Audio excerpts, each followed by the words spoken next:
Bienvenidos y bienvenidas a nuestra, creo que segunda clase. Como bien podrán entender, este ramo es más reflexivo, más de análisis, entendiendo que ustedes también pueden buscar el conocimiento, pero siento que para esta guía y para unificar conocimientos y términos, prefiero que vean esta clase. Va a ser una clase muy cortita, atacando como los puntos más sensibles de esta materia para que puedan analizar, reflexionar y opinar con el conocimiento de causa y sin equivocarse en pequeños detalles de términos, que es lo que probablemente más se equivocan las personas que comentan sobre este tipo de cosas. Bueno, en la foto de portada podemos ver una mini gingivitis. Básicamente la gingival es este tejido en el cual se anclan los dientes y aquí podemos ver cómo está rojito. O sea, en verdad la gingival debiera ser rosada, como está aquí arriba. Pero por ejemplo aquí, sobre todo arriba de este diente, podemos encontrarnos como un tejido rojo. Esto es básicamente porque está inflamado. Y está inflamado porque ahí hay patógenos que nos están invadiendo. Así que, ¿qué es lo que vamos a ver hoy día? Vamos a ver infecciones y la diferencia que tiene con las enfermedades. El objetivo de la clase de hoy es conocer, bueno, perdón ahí por el monito, pero bueno, conocer la diferencia entre enfermedad e infección. Eso lo va a hacer ahora en la próxima diapositiva, creo. Pero además, y esto es lo que nos va a demorar más, va a conocer los diferentes patógenos que puede tener el cuerpo humano y que obviamente me pueden infectar. Acá, presentándonos esta presentación, esta diapositiva, hay un pequeño virus con envoltura. Bien, primero diferenciemos bien lo que es la enfermedad de lo que es la infección. Una enfermedad es una alteración de cualquier eh, magnitud y de cualquier tipo que haga que yo tenga un mal funcionamiento fisiológico. ¿Okay? Que haya una parte o un tejido que funcione mal o que funcione no como debiera, presentando síntomas característicos o signos característicos, en la cual más o menos se entiende cómo va a evolucionar esta enfermedad. Por ejemplo, ¿qué enfermedades son muy comunes? No sé, la diabetes, el Alzheimer, eh, un, eh, un esguince es una mini enfermedad.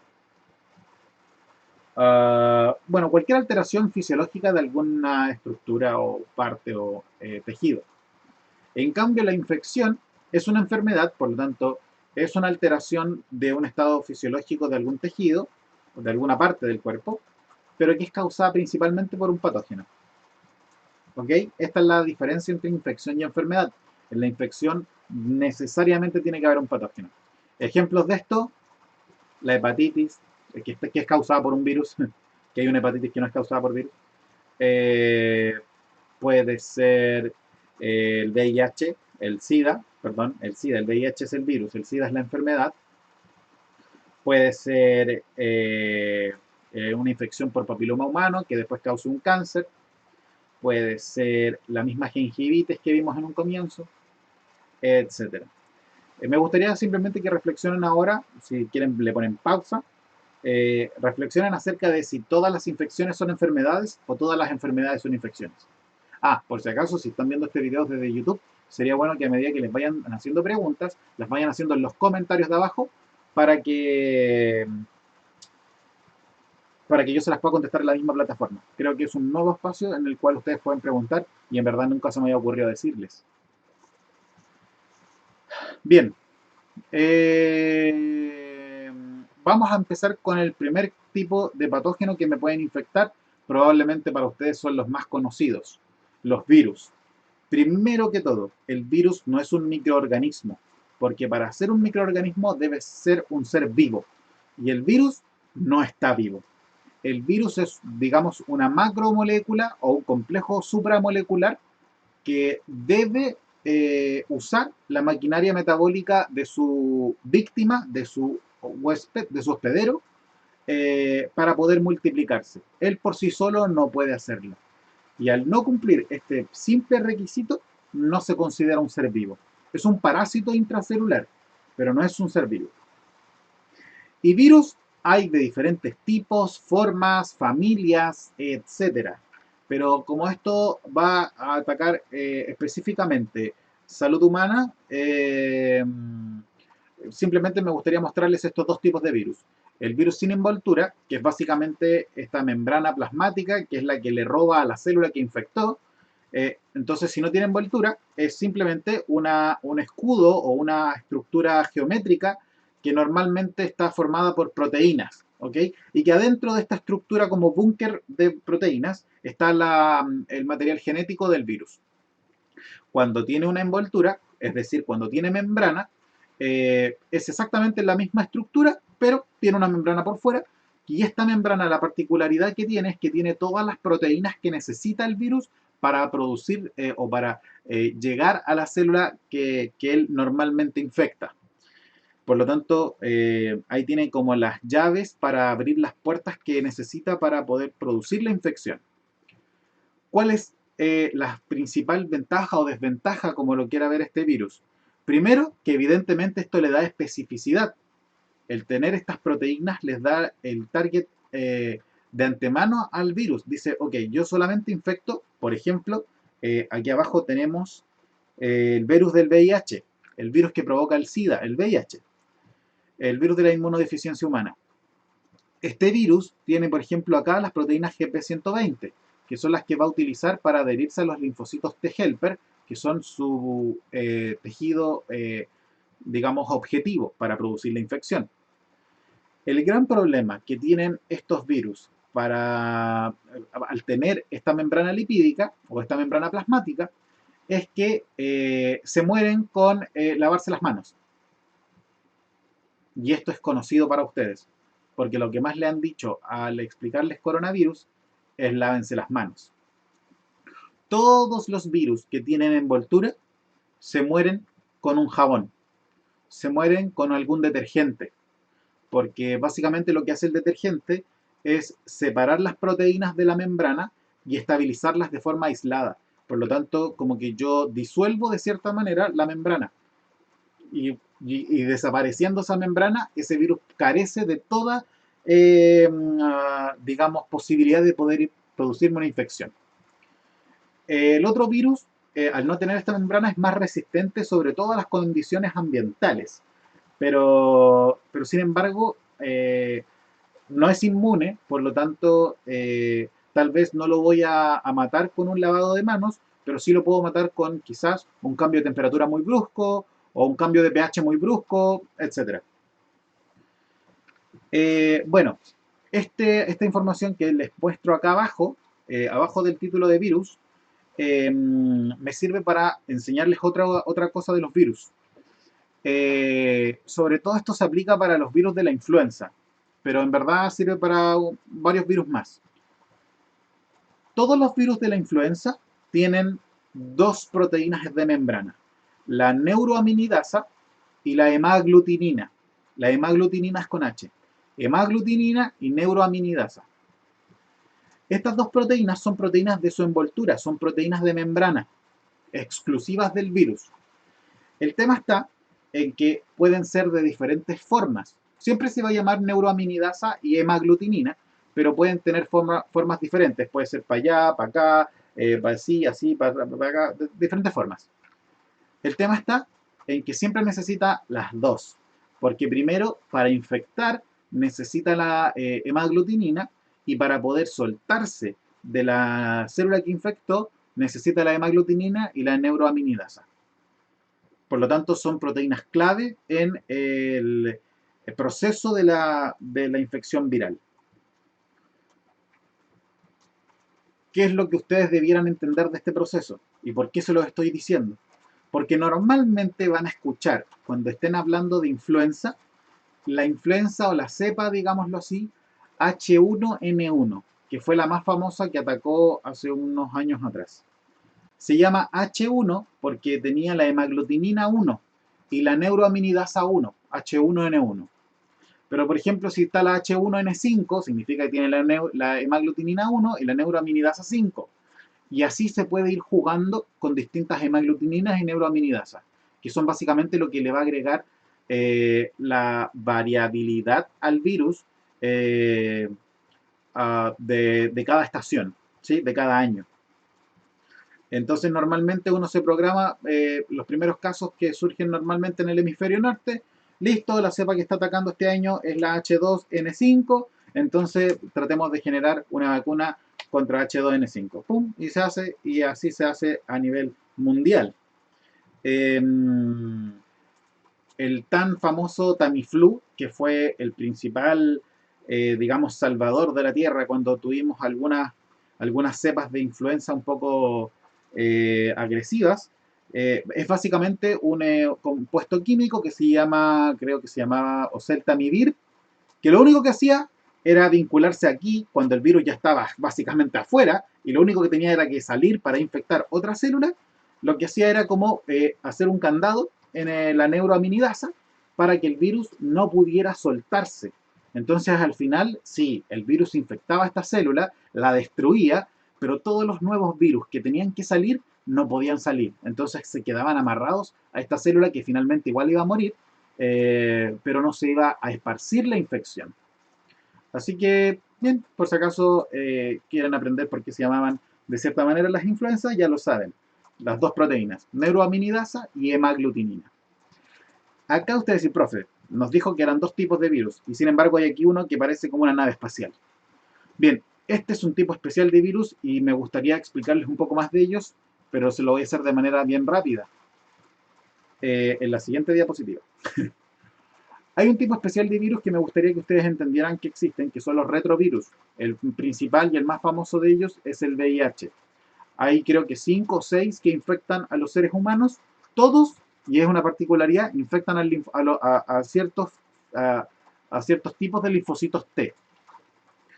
¿Qué es un retrovirus? Un retrovirus es un virus que es capaz de insertar su material genético en mi material genético, en mi ADN, más sin embargo él tiene ARN. Y lo que hace básicamente es el proceso inverso de la transcripción, que es un proceso que transforma ADN en ARN. El retrovirus hace la transformación inversa. Del ARN que tiene el virus, lo transforma a ADN y ahí recién es capaz de ponerlo en mi material genético. Normalmente los retrovirus son capaces de guardar el material genético en el mío y quedarse de manera latente por un montón de tiempo ahí. De hecho, el virus del VIH es capaz de quedarse ahí adentro en mi material genético por años. Y todavía no están bien claros qué de repente es lo que gatilla que el virus empiece a sintetizar sus proteínas, empieza a formar nuevos virus y empieza a esparcir la infección. Pero como les digo, pueden pasar años. Por lo tanto, una persona a la que empieza a sentir la sintomatología y le descubren el SIDA, no fue con la última persona que tuvo relaciones sexuales sin protección, no fue la última persona con la que compartió una jeringa, tal vez fue hace años. Bien, lo siento, tengo que tomar tecito. Entonces, para que entiendan un poco, el retrovirus es un virus que es capaz de retroceder en un proceso que es bastante extraño, ¿ok? Les voy a decir que es extraño. Hay varios... sí, ya, me voy a quedar ahí. Para no confundirlos más. Bien, recuerden, todavía les debo este virus que es como una nave espacial. Bien, vamos con las bacterias. Las bacterias son otro tipo de patógenos. Estos sí son seres vivos porque sí pueden tener metabolismo propio. Formas de bacterias, tipos de bacterias, lugares donde pueden haber bacterias son millones. Las bacterias pueden vivir desde el fondo oceánico, en donde ni llega ni la luz ni el oxígeno. Pueden vivir a la orilla de un volcán en erupción. Pueden vivir en un lago extremadamente salado. Pueden vivir a la orilla de los geysers que están a más de 100 grados Celsius. Pueden vivir en un montón de lugares. Son muy versátiles. Tienen muchas funciones. Hay incluso bacterias que hacen fotosíntesis sin tener cloroplastos. En verdad son muy, muy especiales las bacterias. Hay bacterias que se mueren con el oxígeno, hay bacterias que necesitan el oxígeno, hay bacterias que pueden vivir con y sin oxígeno en general. Bueno, las bacterias son, como les dije, microorganismos porque están vivos y no se ven a simple vista, así que son microorganismos, que se caracterizan por un montón de estructuras. Primero, son relativamente pequeñas. Segundo, tienen un material genético que no está encapsulado en el núcleo, sino que está disperso en el citoplasma. Segundo, o tercero, ya ni me acuerdo, tienen una pared celular, el cell wall. Tienen una pared celular. Algunas tienen cápsula y les sirve para evitar el desecarse o el evitar ser fagocitadas por el sistema inmune. El ADN, si bien no está guardado en un lugar especial, a la zona en donde está este material genético se le llama nucleoide. Y bueno, el único organelo, si lo podemos considerar un organelo, que tienen es el ribosoma, porque obviamente necesitan sintetizar sus proteínas, y el ribosoma es el organelo que se encarga de producir proteínas. Las bacterias normalmente, pero eso va a depender de la especie que sea, tienen un flagelo que les permite movilizarse, porque las bacterias siempre están buscando alimento y eso lo consiguen moviéndose de un lugar a otro en busca del mismo, y eso lo hacen gracias a los flagelos. Y el otro componente que caracteriza mucho a una bacteria es el del pili. Bien, si es un nombre gracioso, probablemente ustedes están sonriendo, pero es el pili. ¿Qué es el pili? Son estos pequeños pelitos que tiene la bacteria que les sirven para conectarse con otra bacteria y compartirse información genética. Cuando una célula o una bacteria desarrolla resistencia, por ejemplo, a un antibiótico, normalmente esa información se comparte rápidamente con las otras bacterias, formando una población súper resistente, básicamente porque la que aprendió tiene una información genética que es valiosa, porque ahí está la receta de cómo ser resistente al antibiótico, y se van a empezar a compartir con este pili, que es básicamente igual a un puente en donde se empieza a compartir la información genética.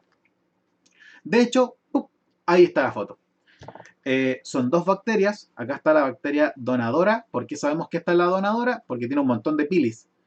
Sin embargo, es uno el que conecta con la otra y no se puede apreciar en la foto, pero se entiende que esto es básicamente un túnel en donde por dentro está pasando una de las hebras del material genético que lleva información esencial. Ojo, no siempre puede llevar información sobre resistencias a antibióticos, sino que puede llevar la información para producir una toxina, la información para producir cierto metabolito, para defenderse frente a algún virus, lo que sea. Bien. Bueno, como les dije en un principio, formas, tamaños distintas de bacterias hay un montón. Por ejemplo, Streptococcus pneumoniae, que es el que causa la neumonía, es de esta forma. Streptococo significa que está como en cadena, que está una al lado de la otra formando como una hilera, como una fila. Estafilococo, por ejemplo, es otro tipo y otra forma de asociación de bacterias en donde forman como una especie de racimo de uvas. Bacillus significa que son como unas varillas, como varitas, ¿ok? Como medias alargadas, como un óvalo. Micrococo significa que es más pequeño y es redondito, por eso es un coco. De hecho, si queremos ahondar más el streptococo, strepto significa que están en fila y coco significa que son redonditos. Por lo tanto, por ejemplo, si yo les preguntara qué forma creen que tiene un streptobacilo, es básicamente como el Bacillus anthracis, porque es una fila de bacilos, streptobacilo. Bien, por ejemplo, aquí está el Streptobacillus moliformis, que es básicamente una fila de bacilos. Aquí está Vibrio cholera, que básicamente tiene forma como siempre de coma. Aquí está Neisseria meningitidis, que es una bacteria que produce la meningitis. Escherichia coli, que ustedes probablemente habrán escuchado como una de las principales generadoras de enfermedades gastrointestinales, pero a la vez hay algunas cepas que me ayudan a producir ciertas vitaminas o a metabolizar ciertos azúcares en el intestino. Helicobacter pylori, que es una bacteria que vive en mi estómago. Treponema pallidum, que es un agente infeccioso que puede producir la sífilis. Neisseria gonorrhoeae, que produce la gonorrea. Bueno, etcétera. Obviamente estos son ejemplos, pero quiero que entiendan que estas bacterias pueden producir perfectamente una infección en el cuerpo humano cuando se salen de control o cuando logran entrar a mi cuerpo y se sienten como cómodas. ¿Bien? De hecho, Staphylococcus aureus vive normalmente en la zona nasofaringea, pero, perdón, naso oral, no sé cómo llamarle, pero es básicamente como este triángulo que está entre la nariz y la boca. ¿Bien? Y vive ahí en la piel. Vive como alimentándose del sudor y de cosas, pero apenas pueda entrar por un tajo, por una herida o por una mucosa, va a entrar y puede generar una infección. ¿Por qué esta infografía está dividida en gran positiva y en gran negativa? Bueno, porque las bacterias tienen una cierta clasificación. Y es que les dije en un comienzo que las bacterias tenían pared celular.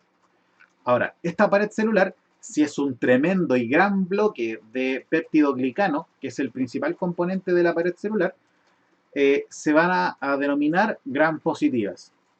Si más bien esta pared de péptidoglicano es chiquitita, la bacteria lo va a subsanar poniendo otra membrana de fosfolípidos arriba. Fíjense, esta es la membrana interna, la que todas las bacterias y células tienen.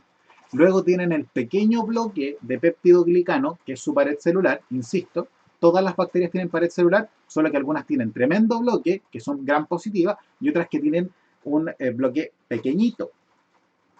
Pero como para subsanar esto les dije, perdón, la célula, la bacteria, le pone otra membrana de fosfolípidos en la parte de arriba. Por lo tanto, las que son gram negativas, porque tienen poco peptidoglicano, tienen una membrana interna y una membrana externa. Así que tienen igualmente un buen grosor en su pared celular, entre comillas. Bueno, esto en todo caso igual lo aprovechan para producir sus compuestos que después van a utilizar para infectar células o para producir toxinas, etc.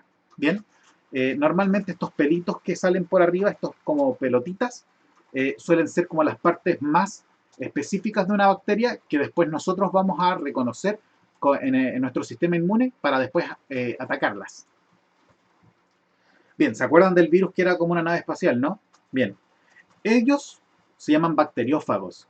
Son como una especie distinta de virus que suele infectar bacterias. Y son como perros y gatos. Los virus infectan bacterias también, aunque suene raro. Y fíjense, aquí hay un montón de ellos que están atacando a esto, que es un corte de una Escherichia coli. Aquí vemos cómo está entrando, se posó en la membrana celular, y aquí vemos cómo está inyectando su material genético hacia adentro y quedó como vacío. De hecho, acá en las imágenes de abajo vemos cómo se están formando nuevos virus dentro de una bacteria, y aquí en la foto de al lado vemos cómo ya se están liberando los virus. Obviamente, los virus cuando van saliendo de la célula, la matan. Básicamente la terminan por matar, por la que la revientan. Bien, vámonos ahora entonces a el otro patógeno que puede causarnos infecciones, que son los hongos. Acá hay un montón de hongos, ¿ok? No tan solo que nos causen infecciones, sino que, por ejemplo, el que más se utiliza para la vida humana es la levadura, que hace cerveza, vino, pan, etc. Pero no me voy a centrar solo en micóticos, o sea, en micosis, que son las enfermedades causadas por hongos, o las infecciones causadas por hongos. Primero tenemos la tiña. La tiña es causada por un hongo muy similar al que se puede encontrar formando como esta capa negra en las baldosas o en las cerámicas de los baños o de la cocina. Es un moho, es básicamente un hongo. Algo que es común a todos los hongos, y en la tiña especialmente, es que necesitan humedad necesitan calor, pero no una exposición directa al sol. Por lo tanto, donde normalmente sale tiña, ojo, no es que, no, bueno, termino la idea. Donde normalmente sale la tiña, en los pliegues de codos, pies, ingles, la parte trasera de la rodilla, pero no, sobre todo en la ingle, porque no tan solo ahí se junta humedad, sino que la ropa interior siempre va a provocar la retención del calor. Eh, el que tenga una persona tiña no significa que tiene una mala higiene, sino que, por ejemplo, se puede contagiar perfectamente en una piscina, se puede contagiar perfectamente haciendo deportes que tengan que ver con un contacto, como por ejemplo el hacer lucha libre, lucha grecorromana, algún contacto físico, como que el abrazar simplemente a una persona que tiene este hongo, te lo va a pegar automáticamente. La candidiasis es una levadura, es un tipo de levadura, es un órgano, es un hongo microscópico unicelular. Bueno, sí, puede ser, da lo mismo, es un hongo microscópico, dejémoslo ahí, que, ojo, habita normalmente en muchos de los intestinos de las personas y también en la vagina de las mujeres. Al ser un hongo, insisto, siempre va a preferir zonas húmedas, oscuras, a las que no llegue sol directo. El tema está en que las mujeres, como por ejemplo, si nos situamos en la vagina, la tienen de forma normal, ¿ok? Es parte de la flora microbiana que tienen ahí. Sin embargo, si se sale de control, no sé, el sistema inmune, o la ropa interior que usan, o la temperatura, o etcétera, no me acuerdo cuál es el tipo de ropa interior que favorece la proliferación de candidiasis, pero se los digo en chat. Van a provocar una enfermedad que se llama candidiasis, que de hecho puede pasar en la vagina, puede pasar en la lengua, puede pasar en la piel, o puede pasar, y es algo bastante común, en la boca de los bebés. Eso no significa que los bebés estén metiendo su boca en otros lugares, ¿ok? Esto simplemente significa que Candida albicans o Candida, bueno, algún género de la Candida, llegó a la boca y obviamente la boca es una zona húmeda, calentita, a la cual no le llega sol directo, por lo tanto prolifera bastante rápido. ¿Cuál es la gran característica de candidiasis? Esta secreción blanca que huele muy mal y que, bueno, eso, básicamente esta secreción blanca, blanquecina. ¿Cómo se tratan los hongos? Siempre se van a tratar con antimicótico. La micosis son las infecciones causadas por hongos. El antimicótico es el compuesto que mata hongos. ¿Ok? Un antimicótico.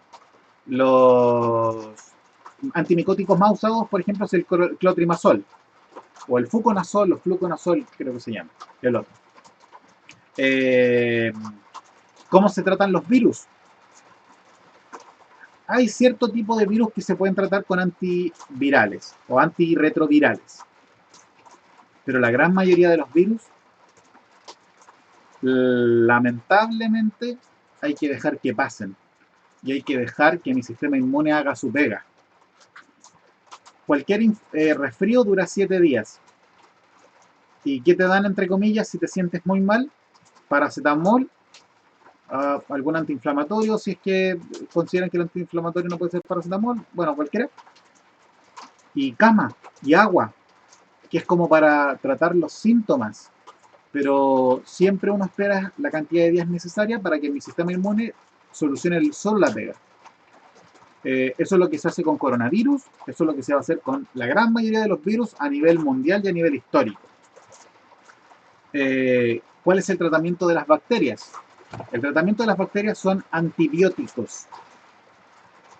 Y en esto quiero entrar un poquito y lamentablemente no se me ocurrió apoyarme con una diapositiva especialmente para esto. Cuando ustedes se sienten resfriados, lo peor que pueden hacer es tomar antibióticos. El antibiótico es para una infección bacteriana. Cuando una persona sana o cuando tiene una infección viral o incluso con hongos toma antibióticos, lo que está haciendo es matar la flora normal, la flora bacteriana, digamos, que está en los intestinos, que está en la vagina, en el caso de las mujeres, por ejemplo, etcétera. Es lo peor que pueden hacer. Por lo tanto, hay un problema de salud pública, si lo queremos vincular con salud pública, de que los antibióticos se venden en las esquinas, se venden en los negocios de las villas, de las poblaciones, y la gente los compra cuando se siente mal, siendo que probablemente le duele la cabeza, bueno, pues se toma un antibiótico. Y la gran mayoría de veces que yo he conversado con estas personas me dicen, no, es que yo me conozco. Bueno, se conoce a usted, pero no se conoce las bacterias ni los virus que a usted lo invaden. Lamentablemente es una cuestión cultural que básicamente nos va a traer problemas a largo plazo. Porque si la gente sobreabusa de antibióticos, al final lo que voy a provocar es que mis propias bacterias, las que son buenas, las que viven conmigo, desarrollen resistencias. Pero ¿qué va a ocurrir cuando una bacteria patógena entre en mi sistema? Lo primero que le van a pasar mis propias bacterias es la información para ser resistente al antibiótico. Y no es noticia nueva de que ya están apareciendo a nivel mundial muchas bacterias multiresistentes. Esto significa que son resistentes a muchos antibióticos. Y en algún momento, créanme, ojalá sea más lejano que temprano, nos vamos a quedar sin antibióticos que sean efectivos contra algunas infecciones. Bueno, recuerden que esta clase era como introductoria ante los patógenos que nos podían causar infecciones. Me importa mucho que entiendan la diferencia entre infección y enfermedad. Recuerden que les voy a subir una tarea asociada a esto. Y no recuerden que si están viendo este video desde YouTube, les agradecería un montón si pueden ponerle me gusta al video y suscribirse al canal. Que les vaya muy bien, cuídense mucho, chao chao.